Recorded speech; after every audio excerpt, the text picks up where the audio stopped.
চলো আজকে তোমাদেরকে আমার বিয়ের গল্পটা বলি। তো এর আগে অনেক ভিডিও ছেড়েছিলাম আমার বিয়ে, সেই ভিডিওগুলোতে অনেক অনেক ভালোবাসা পেয়েছি, অনেক ভিউজ পেয়েছি। তো ভাবলাম যে আমার পুরো বিয়ের গল্পটাই তোমাদের সাথে শেয়ার করি। তো আমার বিয়ের গল্পটাই আজকে তোমাদের সাথে শেয়ার করবো। জানো তো, প্রতিটা মেয়েরই স্বপ্ন থাকে বিয়ে নিয়ে অনেক, তেমনই আমারও অনেক স্বপ্ন ছিল আমার বিয়ে নিয়ে।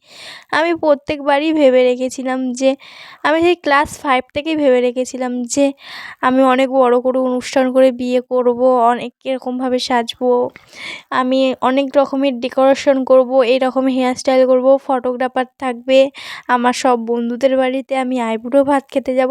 এমনকি আমি এটাও ভেবে রেখেছিলাম, আমি যদি কখনও পালিয়েও যাই, আমি একটা কোনো বন্ধুর বাড়িতে যাব, তার বাড়িতে সব কিছু আগের থেকে রেখে দিয়ে তারপরে আমি হচ্ছে কি বিয়ে করব। তো অনেক রকমের বিয়ের প্ল্যান ছিল আমার তো আমার সেরকম কোনোটাই হয়নি, না পালানোর বিয়ে হয়েছে, না হচ্ছে কি অনুষ্ঠান করে বিয়ে। আমার বিয়েটা হয়েছে একটা সাধারণভাবে, মানে একটা পরিস্থিতির চাপে। আমার মায়ের সাথে আমার একটু রাগারাগি হয়েছিল।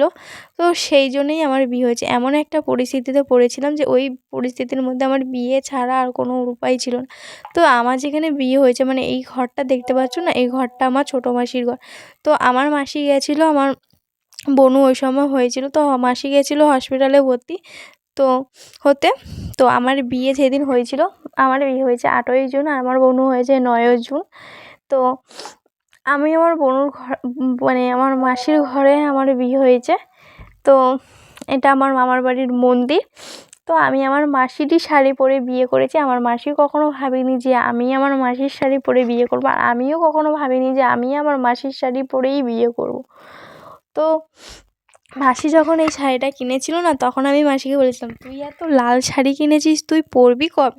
তো তখন মাসি বলেছিল, পরবো কখনো কোনো সময়। তো আমার মাসি যে এই শাড়িটা পরেই আমার বিয়ে হয়ে যাবে, এটা আমি স্বপ্নেও ভাবিনি। তো যাই হোক, আমার মাসি আমার এই বিয়েতে আমার ফ্যামিলির কিছু লোক আমার পাশে ছিল, কিছু লোক আমার পাশে ছিল না। বিশেষ করে আমার ছোটো মাসি, মেজো মাসি, আমার ছোটো মামা, এরা তিনজনেই আমার পাশে ছিল। এরা তিনজনেই আমাকে বেশি হেল্প করেছিল এই সময়। তো আমার হয়তো কোনো অনুষ্ঠান হয়নি বা কোনো নিয়ম মানা হয়নি সেরকমভাবে, কিন্তু আমার যেরকমইভাবে বিয়ে হয়েছে কেন সেই বিয়েতে আমি অনেক হ্যাপি ছিলাম, হ্যাপি হয়েছিলাম। হ্যাঁ, যেদিন আমি বিয়ে করেছিলাম সেদিন আমি অনেক কান্নাকাটি করছিলাম, কেন আমি এইরকমভাবে বিয়ে করব না বলে। তো আমি, জানো তো, বিয়ের পরে আমার শাশুড়িও আমাকে অনেক কাছে টেনে নিয়েছিল, আর বিয়ের আগে আমি সেরকমভাবে আমার শাশুড়ির সাথে অত মানে ছিল না, যাওয়া আসা ছিল না, টুকটাক যাওয়া আসা ছিল। তো বিয়ের পরেও আমার শাশুড়িও আমাকে অনেক আগলে রেখেছিল মেয়ের মতন করে। তো আর আমার গঙ্গা দেবী মায়ের সামনে আশীর্বাদ নিয়েছিলাম, অনেক ঠাকুরের আশীর্বাদ নিয়েছিলাম। আর আমার বিয়েতে অনেক লোক সাক্ষী ছিল, পুরো পাড়া জুড়ে লোক ছিল। তো বুঝতে তো পারছো, এমন একটা পরিস্থিতিতে বিয়ে করেছিলাম, না হাসতে পারছি, না কোনো ছবি তুলতে পারছি, না কিছু করতে পারছি। তো আমার ছোটো মামিদা সেই তার পরের দিন আমাদের খাওয়া দাওয়ার ব্যবস্থা করেছিল। তো সেখানেই আমরা সেখানেই আমরা হচ্ছে কি ভাত কাপড়টার নিয়মটা পালন করে নিয়েছিলাম। তো আমার মামি খাইয়েছিল, আমার বর একটা শাড়ি কিনে এনেছিল, আর সে বললো তাহলে একইবারে ভাত কাপড়ের দায়িত্বটাও নেওয়ার পালনটা সেরে নিই। তো সেইভাবেই আর কি সারা হয়ে গেছে, মানে ওটা একটা ছোট্ট করে নিয়ে।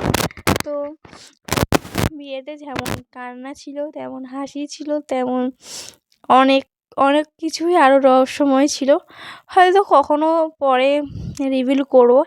এখন এইটুকুই জানো, তোমরা এইটুকুই জানো।